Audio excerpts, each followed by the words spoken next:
में आपका साथ दे।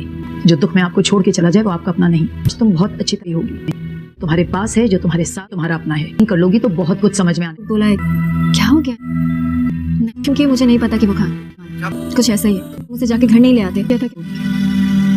अगर तुम सच ही सुनना चाहते, नीलम किसी के साथ ही घर छोड़ के चली गई, रिश्ता खत्म कर दिया। और आगा जान वो तो शर्मिंदगी के मारे किसी को बताए बगैर ही चले, हमारा घर भी सेल आउट कर गए। एक दूसरे से लगाव पैदा नहीं कर सकती, मुझको बहुत अच्छे से समझती हूँ। बताओ मजबूरी किसी जरूरत पैकेज की बुनियाद पे शादी नहीं करूँ कि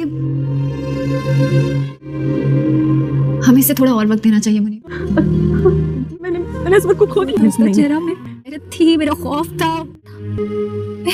ग्रैंड ड्रामे की आने वाली एक साथ में अब आप लोग देखेंगे कि वजाहत दिन भर निम्रा से बदला लेने के लिए हर लिमिट पार करता जा रहा है। उसे तो ये भी नहीं पता कि वो निम्रा को पसंद करता था। उसकी पसंद और मोहब्बत अब नफरत और बदले में बदल चुकी है। लेकिन जब उसे हकीकत मालूम होगी कि निम्रा तो बेकसूर थी, उसने खुद क्या कुछ सहा है, उससे कैसे उसके माँ बाप ने उससे मुंह मोड़ लिया, किस तरह से राशिद और उसकी माँ की गुलामी की, उनकी बात मानी, उसको मजबूर करने और मेरे ऑफिस तक उसने जॉब की, तो फिर इस बात का वजाहत को अफसोस होगा। वजाहत को बहुत ही अफसोस होगा कि निम्रा का साथ देने के बजाय वो दूसरों की तरह उसे ट्रीट किया, उस पर शक किया, यहाँ तक कि उसे नुकसान पहुँचाने की भी कोशिश की। फिर निम्रा की गुलामी की हकीकत सबके सामने खुलने के बाद वो किसी को मुंह दिखाने के लायक भी नहीं रहेगी। वही लोग जिसके वो हाथ चूमती है, उसके मुरीद बने फिर रहे हैं, वो इस पर जूते उठाएंगे। ऐसे इंसान के साथ तो ऐसा ही होता है।